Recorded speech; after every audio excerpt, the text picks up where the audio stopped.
Toastmaster. We're just going to get right into it today. We've got our theme up there. No, we don't, but it's on the sheet. It's keeping your eyes on the prize. So our first prompt. When the going gets tough, it's easy to lose focus and give up. Describe a time when you had to keep your eyes on the prize and keep on working towards a goal. You have any volunteers?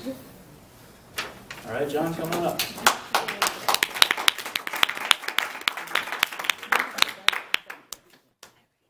So keeping your eyes on the prize is very difficult, especially when you're in a situation where you just experienced, it was like deja vu is the best way to say it, and you had just failed, and you're thinking to yourself, man, the second time around is going to be, it's going to fail, I'm going to fail again. So what happened was I had just, some of you may not know this, but I'm a realtor, so I had just worked with family. It did not end well. Moral of that story is, take your risks on that one. That's a personal choice. But we really had an issue, and it kind of made this family situation complicated. Now my sister wanted to buy another house, and it happened to be the exact same model that the other one didn't work, and they were in the exact same situation, and I didn't want to take it, but I had to face my fears and go ahead and help her because she's my sister. I love her. I thought that I would do the best job for her. So the entire time I was telling myself, it's not going to work, and I had to face my fear and go ahead and achieve this goal that I thought in my head was impossible. And then I calmed myself down and I said, you know what, you are the best person for the job, you will do the best job possible, and you need to have faith in yourself. And I did, and I'm happy to say that it worked out, and my sister got her dream home, and yeah, I'm really proud of the work that I did. So that was intense, but worth it. Keeping your goals can be really hard at times, especially when you experience failure. But if you just have faith in yourself, honestly, anything is possible.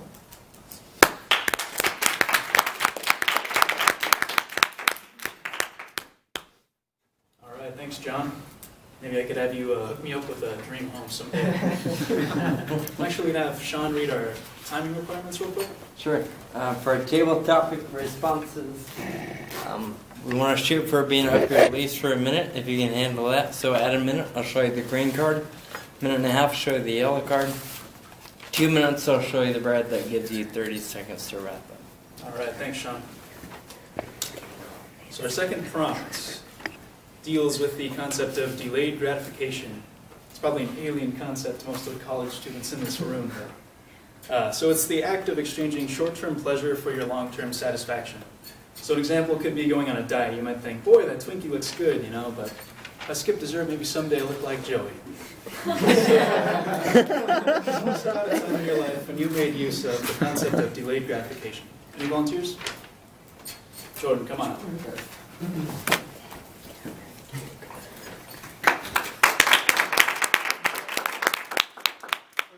We all deal with this every day of our lives.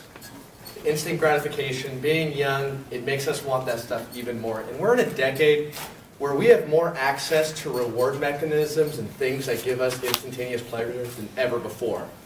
Who here has an iPhone? Then you know exactly what I'm talking about. The fact is, we're in a culture that accentuates, once again, we're focused on living in the now and in the past, but we don't focus on the present. Instead, we escape the present in our games, in our apps, in our friends, in our drinks. It is these kind of things that set us up for failure in the long run. It's fine to enjoy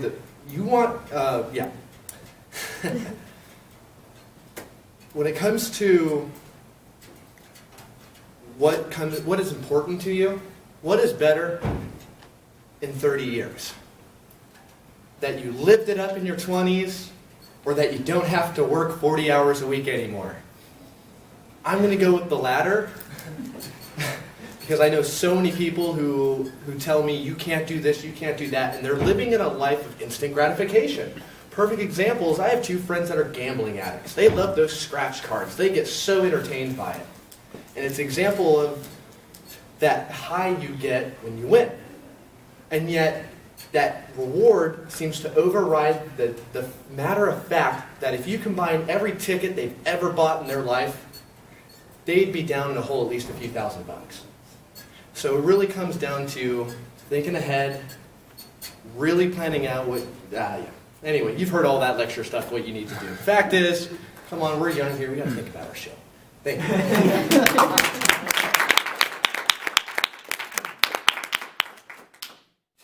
All right, Jordan, thanks. Totally hear you on the iPhone and what is it, the Candy Crush and all that stuff.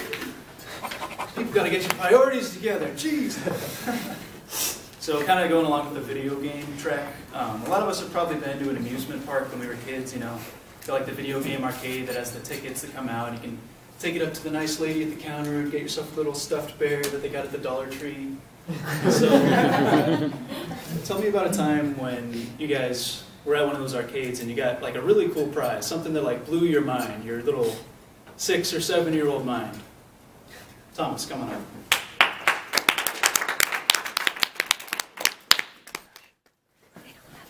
Thank you, Tabletop Master, fellow Toastmasters and guests. A time when I went out to the arcade was actually a few months ago. I went to Dave & Buster's in Roseville. So it's a lot of fun because you can actually drink when you're at the arcade, which is really fun because you're trying to do the games and you're drunk. I was not drunk. I held my liquor that night. And what happened at Dave & Buster's, they let you accumulate your points so you don't have to cash them in all at once. So I have a card somewhere in my house that has like I think like 10,000 points on it. So but anyhow, I was like I'm saving for it. Every time I go there, I cash in I give them my tickets, and this time I had like a bucket full of tickets. Not a bucket full of vodka, but a bucket full of tickets. But I was looking at the store, they had a bunch of stuff. I mean, Family Guy, Monopoly, a paddle with a ball on it, or Goop, or like some towel with a woman on it. I didn't want any of that stuff. And so I just save them for the next time. And the lady was like, my ticket machine's jammed. I'm like, oh, no problem. Ain't nobody got time for that. So, moral of the story is, always, if you go to Dave & Buster's, save your tickets for something cool. I think they have a margarita mixer there I want.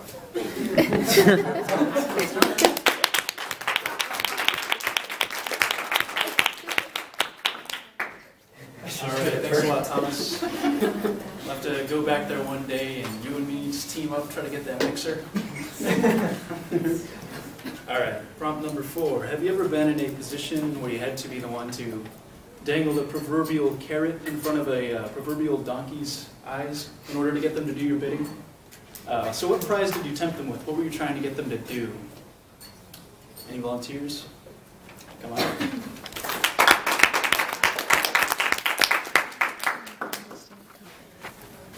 Good evening. Good to see you all again. My name is Tay. Talk about the other things later.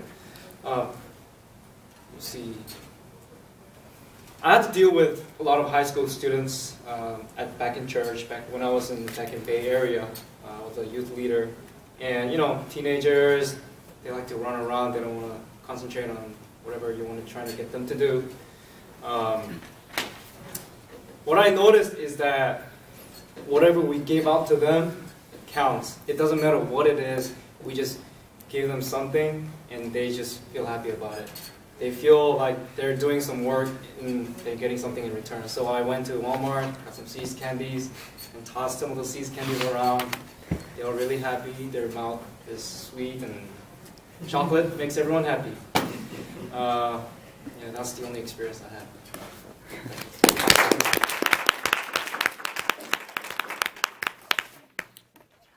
Thanks a lot, Tay. Kind of been in the same situation. I had to tutor these kids in English one time. I used, does anybody know what Takis are? Those little, like, spicy chips. They're, like, obsessed. They were bugging me all year long. Takis, bring us Takis. I brought them one bag. All right.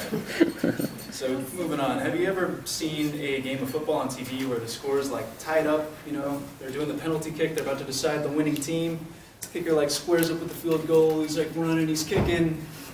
The ball sails, like, 20 feet to the side. Doesn't even touch the hoop.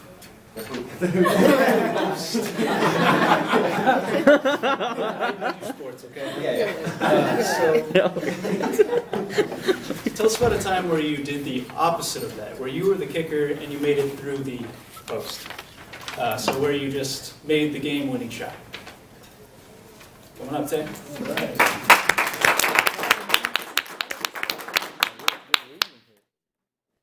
That never happened to me. But I gave myself a challenge in basketball, and I tried to toss the basketball from a half-court shot, and I did it without any experience or skill, and I simply threw it, and it went slush, and it went in on one shot. So it That's was, called luck. it's not called luck, but it's called unexpected skills. It's actually my talent. It's a one-time talent that I actually will never get back. That's called luck. No, that's really good.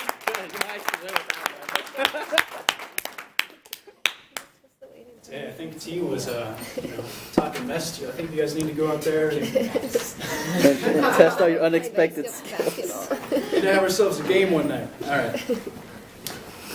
In my college success class, my professor claimed that there were two main styles of working towards a goal. He said there were the guys who were the chuggers. I seem to be using the word chug a lot tonight. I don't know what's up. So the chuggers who do like a little bit every day, they just kind of plod along at their own pace, doing a little bit of work every day. And then there are the guys who are the bursters, one weekend, that goal can come later. Next weekend, all right, I'm going to write 200 pages of this novel. Bam, one night, it's done. So you have the chuggers and the bursters, and my question is, which of these two categories do you fall into? Assuming this theory holds any water whatsoever. Anthony, come on up.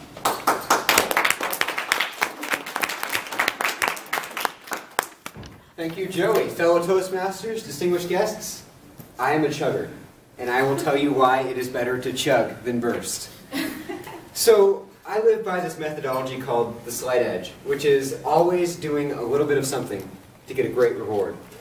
So the analog here is, imagine pushing a giant flywheel, like on an airplane or something, like you're trying to get a motor started, you're in the 1940s, when you're in some other era where there are no motors or something like that. So it's this huge thing that you're trying to push, and the first time you push it, it's so hard to push. And then the second time it's hard, but it's a little easier. And then the third time, etc., etc. Until that thing starts taking its own momentum. And it's easy, you don't have to apply any energy, it's just moving by its own. This is what you do when you chug, as opposed to burst. When you're chugging, you're building habits. You're building the habit of working every night towards something. So you only have to spend 20 minutes a week, as opposed to 140 minutes in one burst and not getting sleep, failing the test that you studied for 2 hours. You need to put in your 20 minutes per day, because honestly, what else are you doing?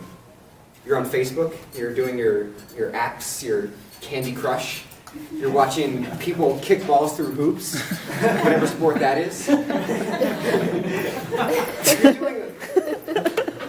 So I guess what I'm saying is, if you put yourself in a chugging mentality and apply a certain small set of time, each week, each day, that progressively over time is way more valuable than the same amount of time in one short burst. Mr. Topics Master.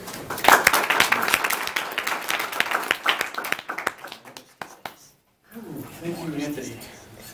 We're going to have to invent this sport or whatever it's going to be called. And just to throw it out to Diana, it's going to be, we're going to get both genders into this sport. So Julie can play this sport. It's going to be a blast. It's going to stick. Yeah, Tay and T, you guys can settle, Tay and T, you guys can settle your beef. Alright, so this is my last prompt for the night. It's just kind of rushed. Talk about one of your current goals. Tell us as much or as little as you want. Just come up here, talk about your passions for the lift. Tay, you're on fire, man.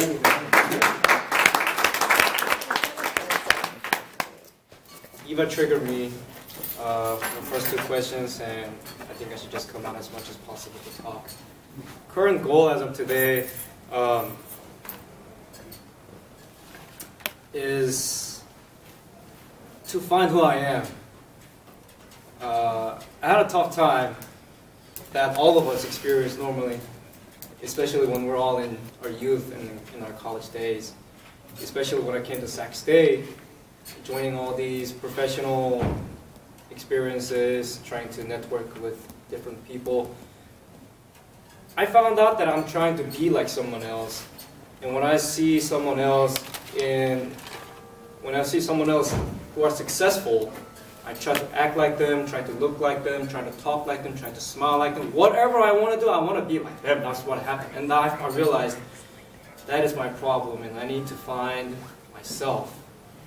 And I realized that my goal is to simply look in the mirror and talk to myself, asking me who I am, and what I really want to do with my life. Of course, we all have our own career, we all have our own major. That, okay, oh well, you want to become an accountant? Good, you're an accountant. But really, who are you?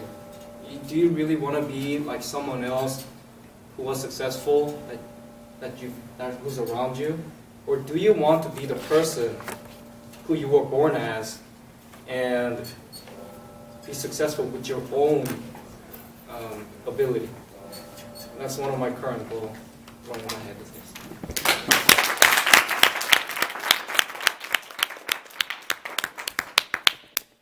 All right, so that does it for the table topics portion of tonight's meeting. At this time, I would like to now turn it back over to our Toastmaster, Monica. Now, Monica.